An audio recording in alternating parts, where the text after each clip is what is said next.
My name is Ola Gomaa. I'm a professor of microbial biotechnology at the Egyptian Atomic Energy Authority here in Cairo, Egypt.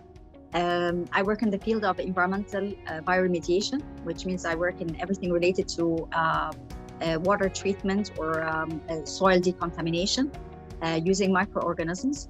I've had the honor to have a couple of Newton funds.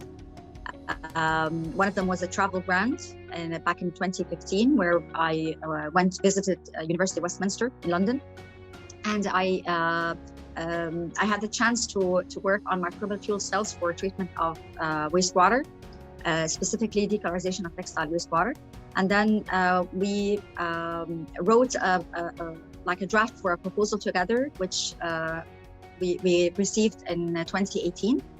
And we are hopeful to have more work done, more collaboration with the University of Westminster to build upon the results that we already had. Super. So I'm Professor Paul Monks. I'm the Chief Scientific Advisor at the Department of Business, Energy and Industrial Strategy here in the UK, and your host for this afternoon's Good Development conversation. So it's great, Ola, to hear what you're doing and your background. We're going to be actually learning a little bit more about you in the sort of next period of time, learning about some of the lessons that you have earned through doing the sort of research that you were just describing so eloquently earlier. And we'll come a little bit later in the conversation to a few more details on that research. So how did you find the process of coming up with your lessons earned as part of this? First, it was surprising because I didn't think about what I really earned or what the lessons that I earned during my work in research. But it was really exciting to learn more about them. You know, it's just like self-digging and learning more about oneself. That was really nice. That was good. Yeah, I think you do learn a lot about yourself by doing this sort of exercise. I was particularly struck by lesson 2, and your lesson 2 was age. If it's not too late to start learning a new skill, tool, or topic, every day there is something new, an advanced technology or a new field of work. Can you tell me a little bit more about that one? It's intriguing. Okay, so taking that I'm a woman and I have a family, we take some time off, and then when we return back, so I stayed at home with my kids for several years, and then when I returned back, it's like completely different topics that are interesting to work on, and maybe software, some tools to use. And so at first you get, just I don't know, not shocked, but just, it's overwhelming to learn about those things. And then if you don't put age into mind and just keep on learning that, you can, just catch on. So that's what I meant by. Did you feel embarrassed at all, having to come back in and not knowing some of the stuff, or is that the lesson learned in a sense that age wasn't a barrier? Yeah, you just forget about it, because I find other people that they put this into consideration. So it's like, no, I'm too old to learn this, or it's too late to learn something new, and that I think that you don't put it into just into account. And you just start learning more about the stuff that you want, and it's just fine. So no, I think it's a really powerful lesson that you in a sense you're never too old to learn, and age or even career break shouldn't be a barrier to coming back in if you're prepared to kind of learn and embrace that new knowledge. And in fact, it's, in some sense, it's exciting to relearn some of the stuff, I guess. Yes, it is. It is. If we think about some of the other lessons, which do you think was the hardest one of your lessons earned? Personally, yeah. Well, balance. Balance. Number 4, balance. Yeah. So I'm sort of a workaholic, and it was very difficult for me to just focus on other things other than work and family. So taking some time off is really difficult for me. But then I learned along the years that if you don't do that, then something is going to happen. Like maybe your health is going to get affected, or you'll be distant from your family. Or so balance is really a key to even to professionals. To have a healthy work environment, or have a healthy progress in work. You just have to make this balance. I think that's right. I mean, we often call it work-life balance, but I think also to be a good scientist, you've got to give yourself time and mental energy to be able to, and that comes from this. So actually, working all hours doesn't necessarily make you a better scientist, because having the space to think about things is equally important sometimes as doing them. I don't know if you found that in that balance. Yeah, correct. Super. Yeah, I mean, it is important to do that. I mean, also you've got another lesson which I wondered whether it fell into this sort of category, or maybe we should just talk about it anyway, which was forgiveness. You said you've got to forgive yourself just as you forgive others. So where does the forgiveness element come from? And was it hard to learn about forgiveness? Well, what I meant by forgiving yourself is that we are human beings after all. So if you don't have time to do all the things that you want, or you made a bad decision about something at work, or you took a lot more than you can process in whatever, and you fell behind in deadlines or something. Sometimes you get too hard on yourself, and I learned just to forgive myself about that. If I didn't deliver on time, or if I made any bad decision by taking too much responsibility, and then stop, learn from it, and then go on or continue what you're doing. This is one of the. I think it's an important lesson, isn't it? That mistakes are actually an important part of science. They are something that does occur, and I mean, I don't know if you're talking about the sort of mistakes of science or judgment in terms of the way that you interact with people. Yeah, sometimes you like, for instance, you choose someone to collaborate with, and then they're not on the same pace, or they don't have the same they're not the same in delivering on time or something like that, and then you feel just sad about this, or you just you put pressure on yourself about making this kind of decision or something like that, and you find at the end that okay, what happened just happens, and you just move on, you learn from that, and then you continue your work. No, I think that's really important, actually. I mean, I have an adage that you collaborate with people who think like you, therefore you think everybody thinks like you. And it's not true. No, it's not true. And then what I learned is that everyone has an asset, and so you just look at people with the things that the positive thing that they have, and maybe they would not deliver all the things that you're thinking, but maybe they're good at something. So you just you reallocate people in their tasks. You do. You use people for their strengths and recognize recognize what they're good at and what they're not. As equally, you recognize what you're good at and what you're not as well. Yes, of course. Yeah. It's not judgmental in a way, is it? Yes. No, it's not judgmental. It's just like, I don't know, reallocating oneself and others just for the benefits of the workflow. So you talked right at the beginning about a little bit about your background, and we've talked a lot about your lessons learned, and I'm going to return to those in a few minutes' time. But I thought we'd just pause and talk a little bit about the research project that was funded. And you were talking about earlier a little bit about your work on textile wastewater. So could you tell me a little bit more about that research and the problems you were looking to address in that research? Okay, so for textile wastewater in Egypt, it's the third biggest industry, and the third also in producing environmental waste. So the type of effluent is really it's dangerous to release in open water systems. And so I've been interested in this because it has the color, which is the major thing, that it's aesthetic, but then it has different chemicals that are really, even if the color is not there, the chemicals are really toxic to aquatic life. And the problem was not in big industries, because they have their own research and development and treatment system. It's in the cottage industries or the small industries, where people just think of dyes as something to just change the color of a fabric and then dispose of the rest, and it's really, really toxic.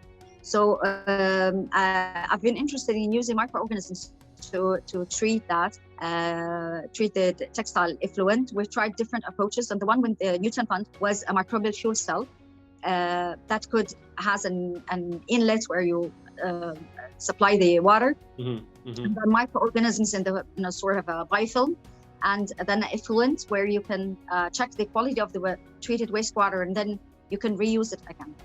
We contacted a textile factory in Egypt, and we discussed our work, and we found that we cannot just set up that reactor in the factory, because the amount of water is completely different than the ones that we're working in the lab.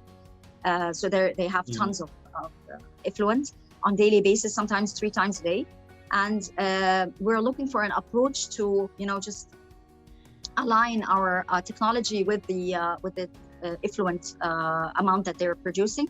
And I hope that we receive another fund to do that. We have upscaled the reactor to 20 liters with the help, of course, of the University of Westminster, but 20 liters is still not enough. No, it's interesting. In reading for this, it was used 200 liters of water to process 1 kilogram of textiles. That's an amazing statistic, actually. That's a lot of water around this. So how does the microbial action work? I mean, do they interact with the dye, or is it the other parts of the effluent? I'm quite interested. You said these are fuel sources. I believe you can make a small amount of electricity from this as well. Yeah. Yes. So yeah. What's the mechanism that drives these microbes? Generally, microorganisms have different types of enzymes where they can break the bonds of dyes, removing the color first, and then acting on it as if they're a carbon source. So they use it as source of for metabolism. But in our reactor, we use electroactive microorganisms where they have the capability of producing a little bit of electricity. So we have 0.2 volts, which is not a huge thing, but it's upscalable, which is promising. And so it's temperature dependent. Did you have to get the reactor at the right temperature as well? We worked at 37 degrees and 30 degrees, and it works fine. So if you have a textile effluent, you have different types of microorganisms living there. So if they're already there, you just need to give them a little bit of, just a push to double and work. So you give them a little carbon source. We used pyruvate, and they start doubling, and then they start working. So that's. Oh no, that's really interesting. That's really interesting about how that works. I mean, bioremediation, I guess, is a hugely promising area, I think. Yeah, and also very, very net zero compliance, and in a low carbon world, you get a little bit of electricity. As you say, not a huge amount, but it's every bit is worthwhile, isn't it? Yeah, and the bioremediation in general is getting really complicated, because people tend to complicate things. Just the more technology is advanced, the more waste you have, and then it all ends up in the environment, and eventually it affects the health of human beings. So it is really important. Oh, that's really interesting. It's really interesting to hear about that work. And Egypt clearly has a water resource problem. So this is kind of really, really very SDG, Sustainable Development Goal compliance sort of research around this. So I'm going to return to talking a little bit about the lessons now, and about that. And I just want to talk about lesson 8. In lesson 8, you talked about comparisons. You said, don't compare yourself with others, set your own caliber and suitable pace. People are different, and to choose the same metrics is doomed to cause frustration, which I thought was beautiful. Yeah. Where does that kind of come from? Where was that lesson? How was that lesson earned, I guess? So again, back to being a woman and having a family, and the amount of progress you have and the achievements you have compared to men it's really not comparable, because you have so many obstacles, and so trying to have the same caliber to compare the achievements of everyone at the same time, it's really it causes frustration. And then also the time of COVID-19, where we had all the labs shut down, and nurseries closing, schools closing, all that.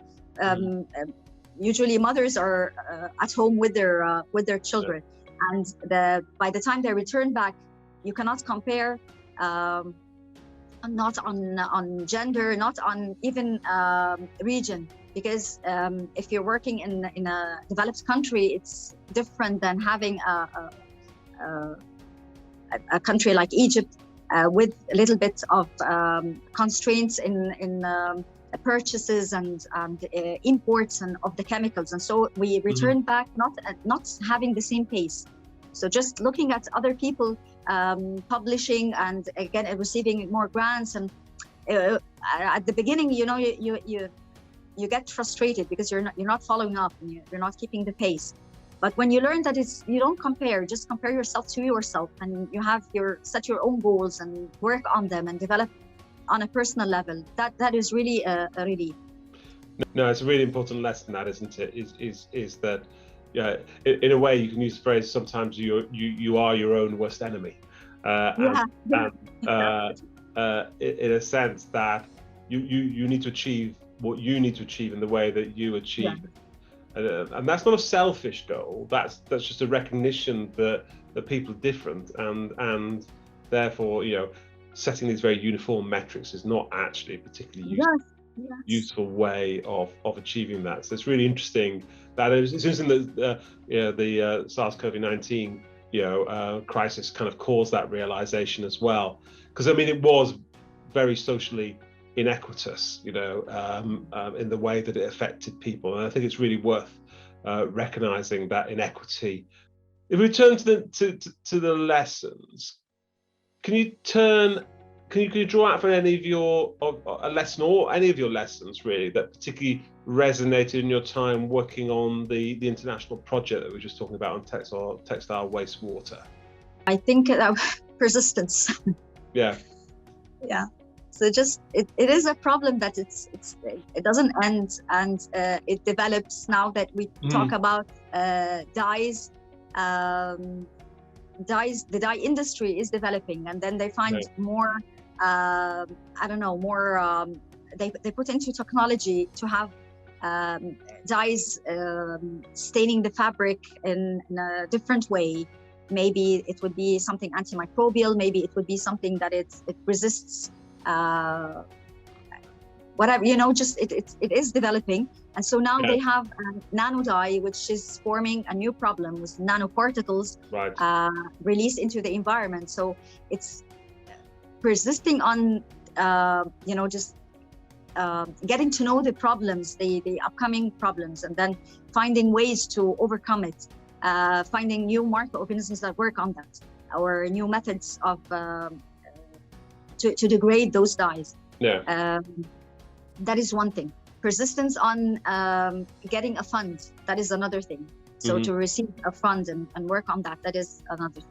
It's persistence to continue with the frustration of having, import-export problems, and having the COVID-19 shut down completely, and you were just, working on developing something, and then suddenly you completely stopped. And getting back into the action again. So persistence is really the key in scientific life and life in general, I think.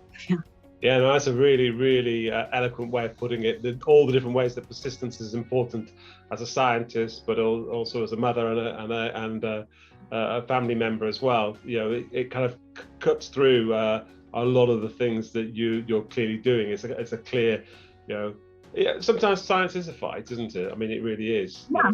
It is. Mother Nature gives up her secrets slowly. I think it's often the way that I think of it. And you do need that persistence to overcome many of the both scientific challenges, but also the practical challenges of doing science.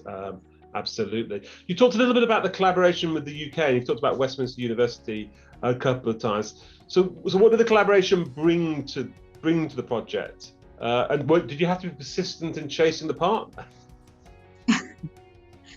Well,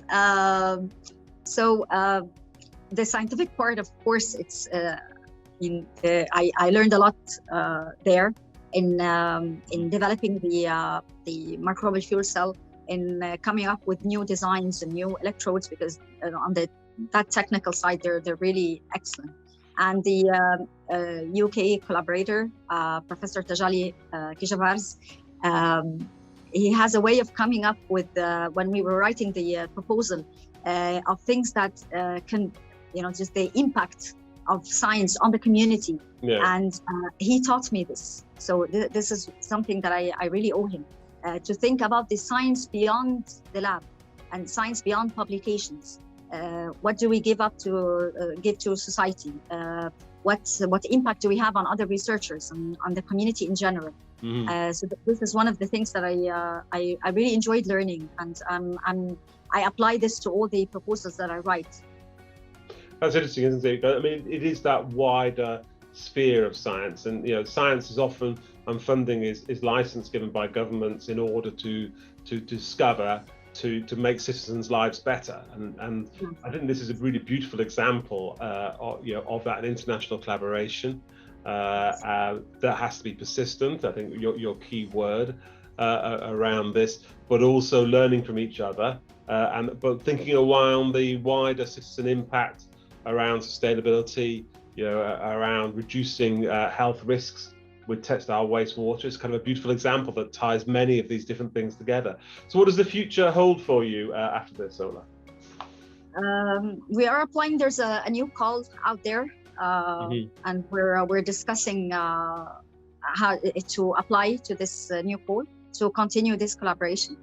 This is one thing I want to collaborate with the University of Westminster on this particular research group, because I don't know, if we just choose one topic and then we let it go, it's meaningless.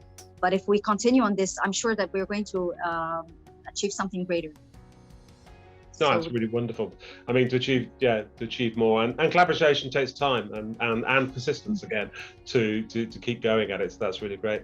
Well, thank you very much for joining me this afternoon on this good development conversation. It's been really interesting to hear about your earned lessons and what they mean for you, the importance of work-life balance, the importance of being forgiving yourself and not comparing yourself to others, but also being persistent in everything that you do as well. And I think it's a wonderful project to hear about it, that whole angle of sustainability and societal impact in terms of human health. So it's been really nice to kind of discuss that, and thank you for sharing that with us, and good luck with where the future takes you on this.